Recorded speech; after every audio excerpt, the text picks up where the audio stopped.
What if the person you save from the snowstorm is the one who changes your whole life? The storm had smothered the Wyoming mountains for 3 long days. Snow did not fall like a gentle blanket. It came like a heavy shroud, covering everything in white, until there was no sky, no horizon, no edges to the world at all. Colt McRae stood inside his cabin, staring out the small window at the ghost-pale pines bending under the weight of the storm. He lived alone out here, far from the nearest town, and he liked it that way. His life was simple, quiet, predictable, the way he wanted. Every morning he woke before the sun, fed the fire, boiled strong coffee, checked on his cattle, chopped wood, fixed what needed fixing, and ended the day in silence. It was a rhythm he had built to keep the world away, and more importantly, to keep his past buried deep. 5 quiet years had passed like that, each day blending into the next.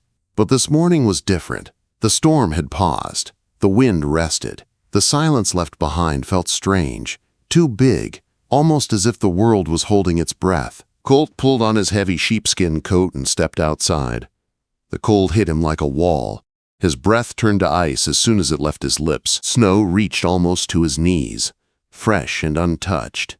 He walked toward the woodshed, planning to haul in more firewood. Winter in these mountains was cruel. If you did not respect it, it would take your life without hesitation. Halfway there, something caught his eye. A shape on the ground. Dark. Out of place in the endless white. He slowed. At first he thought it was an animal, maybe a wolf pup caught in the storm. They had been bold lately. Hungry. But as he got closer, the shape changed. It was not an animal at all. It was a person. Colt's breath caught in his throat. He knelt in the snow, his knees sinking deep. Dark hair spilled out from under a thin hood. A woman lay face down, her body almost swallowed by the drifts. Her dress was torn, the cloth stiff with ice, and her skin was so pale it almost blended with the snow around her. People did not end up out here by accident. Colt rolled her gently onto her back. Her lips were blue. Her face carried a deep bruise on her cheek, ugly and dark against her cold skin. Her hands were scraped raw. Her dress was far too thin for weather like this. It was a miracle she had survived even this long. He pressed 2 fingers to her neck, fear twisting inside him as he waited. For a moment he felt nothing, only cold skin and silence. Then, faint, weak, but there. A pulse. Barely alive, but alive. He let out a breath he had not known he was holding. Who was she? How had she ended up here, in the middle of nowhere, dressed for a summer day instead of a deadly storm? Colt stood and scanned the clearing. There, near the tree line. Faint wheel tracks. A buckboard. And beside them, the messy footprints of someone running. Running toward his cabin. Running for help. And then collapsing. Trouble. The kind he had sworn never to let into his life again. But she was freezing. If he left her out here for even a minute longer, she would die. Colt bent and lifted her into his arms. She was light, almost weightless, as if the cold had hollowed her out. Her head fell against his chest. She made a small sound, barely more than a breath. He carried her through the snow, each step slow and heavy. When he reached the cabin, he kicked the door open and stepped inside. The warmth hit her skin, and she twitched weakly. He laid her gently on the bearskin rug in front of the low fire. The flames were nearly out. He fed the fire quickly, coaxing it back to life until warm light danced across her face. Only now, in the firelight, did he see the truth of her condition. Her knuckles were bleeding, her fingers torn, her wrist was rubbed raw in a perfect circle. A rope burn. Someone had tied her up.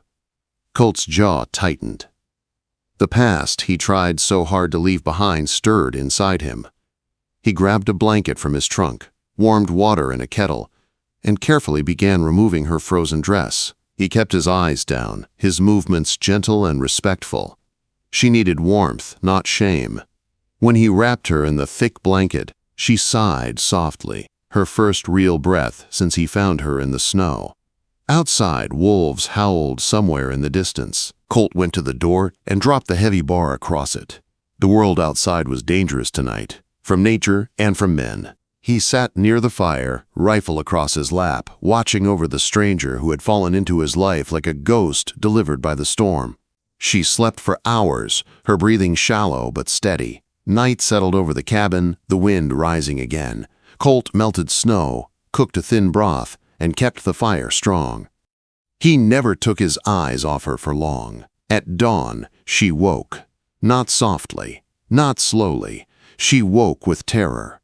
Her eyes flew open, wide with fear. She stared at the log walls, the rafters, the fire, and finally at him.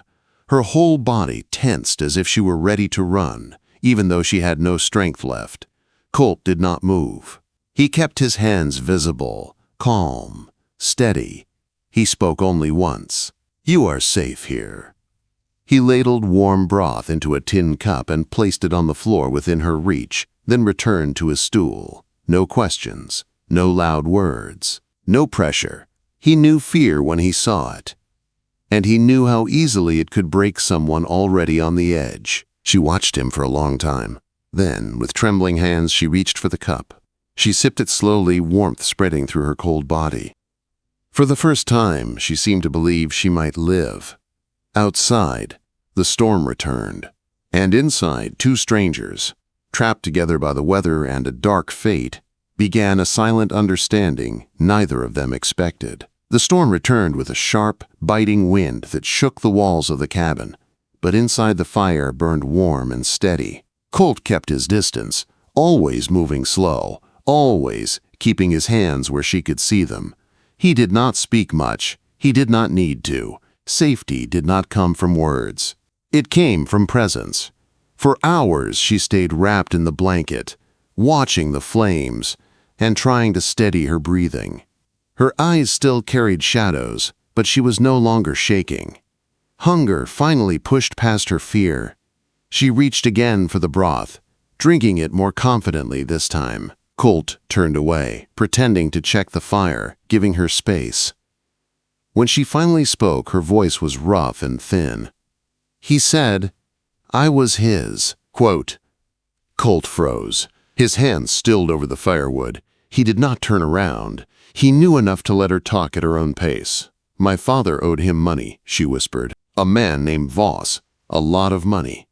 The name hit him like a punch, but he kept his expression blank. Ephraim Voss was powerful, dangerous, the type of man who believed everything had a price, including people. He said he would forgive the debt if he got me. He even called it a contract.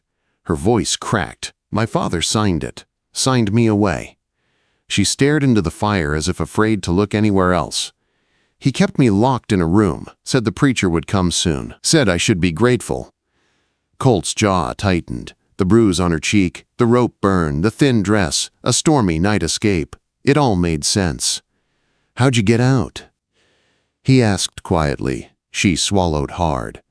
"One of the ranch hands, a boy. He left the door unbolted. I don't know why. Maybe he felt sorry for me." Her eyes filled with tears. She tried to blink away. "I ran. I didn't know where. I just ran. The storm hit and I couldn't see anything. But I kept going toward the smoke. Yours, until I fell." She brushed at her cheek with trembling fingers. "I didn't think I'd wake up again." "You did," Colt said. "You're safe now." But even as he said the words, he knew safety was a fragile thing. Because men like Voss did not let go. They hunted what they believed they owned. And Voss had money. Money brought guns. A new gust of wind slammed against the cabin. May flinched hard, shrinking back against the blanket. Colt stood and walked to her slowly, kneeling near the fire so he didn't come too close. His voice was low and steady. "It's just wind." But she wasn't hearing the storm. She was hearing footsteps, doors locking, a key turning. She shook her head, tears slipping down her face. No, he'll find me. He always finds people." Colt had seen that kind of fear before. It was the kind that didn't fade just because someone said you were safe. It lived deep in the bones. Later that night, the wind changed. It came screaming down the mountain, clawing at the cabin like something alive. The shutters rattled. Snow hissed across the door. The fire flickered. May froze, her eyes fixed on the window, chest rising fast. "May," Colt said, keeping his voice calm, "you're all right." "Nothing's getting in." But she didn't hear him. The storm inside her was louder. Her breaths turned to gasps. A sob tore from her throat. She pressed the blanket to her mouth, trying to hold herself together. That was when Colt moved. Slow. Careful. He sat down beside the fire, placing himself between her and the door, grounding the room with his steady weight. "May," he said again, softer this time. "Look at me." She did not. She was shaking too hard. He opened his arms, not pushing, not demanding, just offering, a space for her to come into if she needed it. For a long moment she didn't move. Then, breaking under the weight of all she held inside, she crawled toward him. A small, shuddering movement, her eyes full of tears. Her breath coming in broken sounds. Colt gathered her gently into his lap, blanket and all. She was so light, shaking so hard he could feel it through the thick wool. He wrapped his arms around her, one across her back, one around her shoulders, holding her tight but tender. Her forehead pressed into his chest, her fingers clutching his shirt. "I'm here," he whispered, his chin resting on the top of her head. "You're safe. I've got you." The storm howled outside, but inside she finally let go. She cried, full, body-shaking sobs that came from someplace deep and wounded. Colt didn't say anything else. He didn't need to. He just held her through it. Little by little, her sobs softened. The trembling faded. Her breathing steadied against him. Her tears slowed until she was only sniffling softly, exhausted. Then, leaning into his warmth, she drifted into sleep, her cheek resting over his heartbeat, her fingers still curled in the fabric of his shirt. Colt didn't move. He stayed there for hours, letting the fire warm both of them, letting his arms be the shield between her and the world. For the first time in years, he was not alone. When dawn came, soft and pale, May woke slowly. She lifted her head from his chest and looked up at him. This time there was no terror in her eyes, only a quiet, fragile peace. "Thank you," she whispered.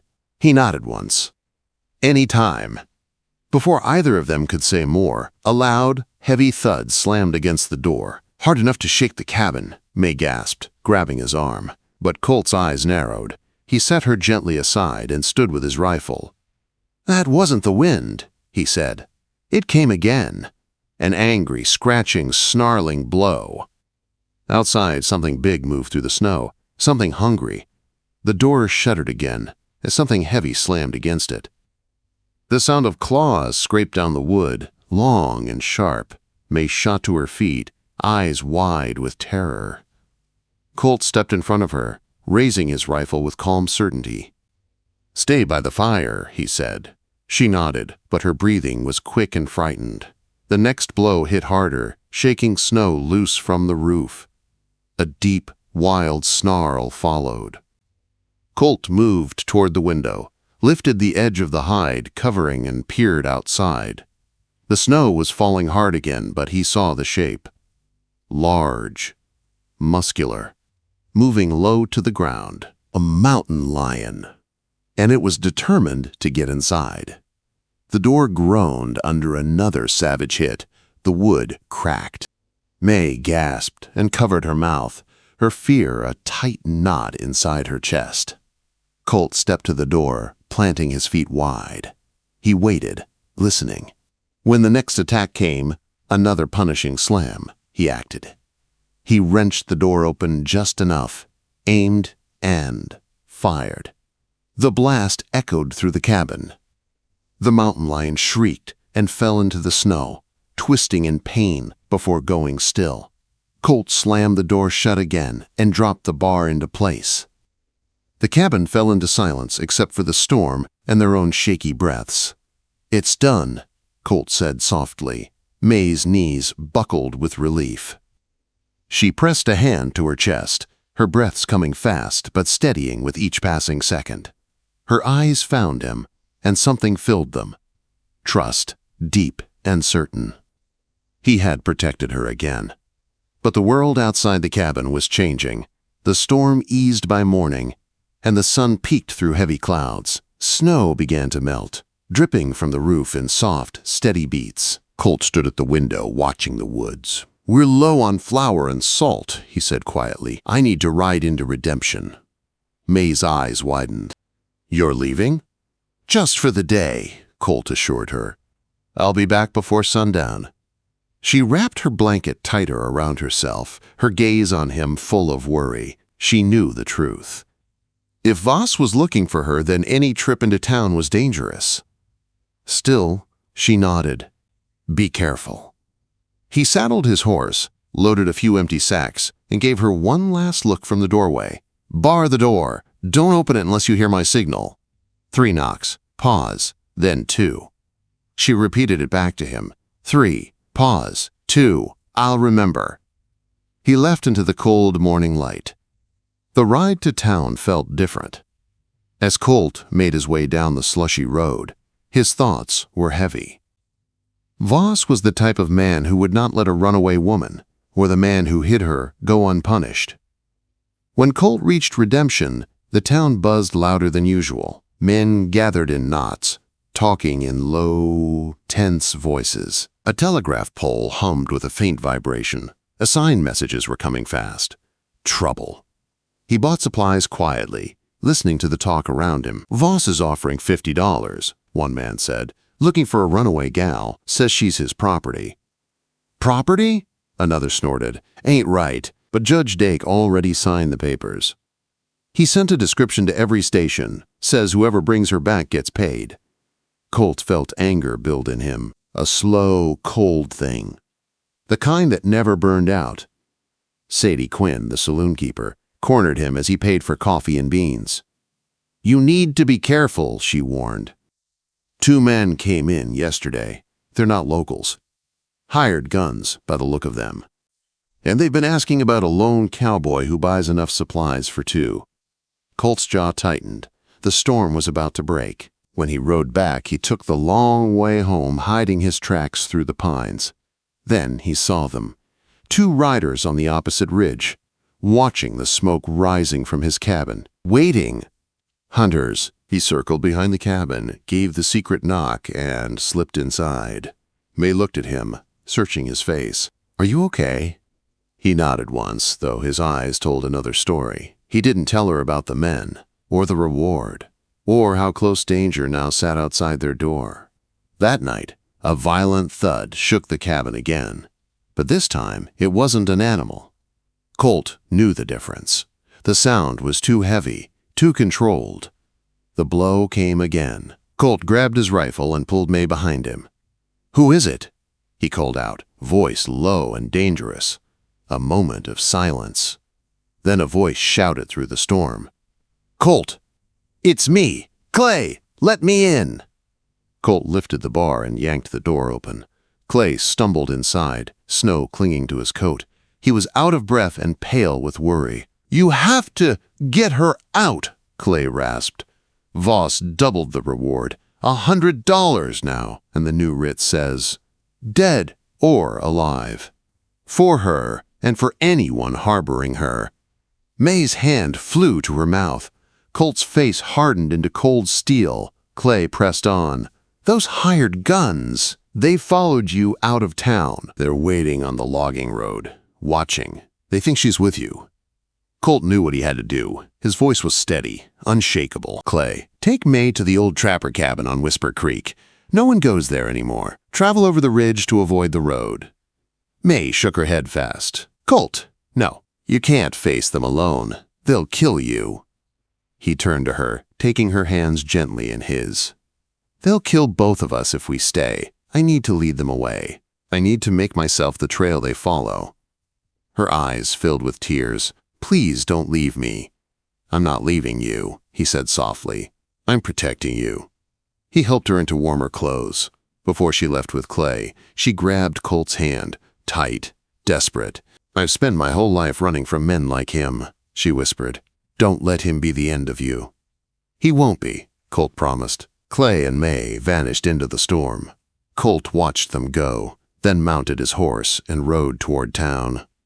He wasn't a ghost of the mountains anymore. He was a man with a purpose. In redemption, everything broke open at the saloon. Voss sat with Judge Dake and his hired guns. Colt walked in, steady and fearless. There were accusations, lies.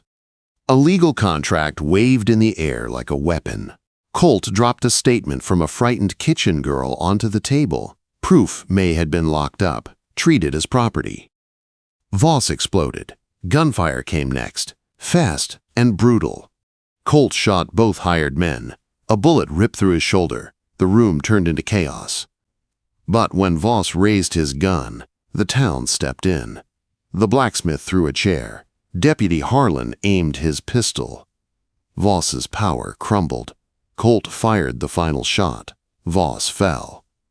The writ died with him. Then Colt collapsed too. The next days were fever and darkness for Colt. He drifted into pain and sleep. Voices floated around him.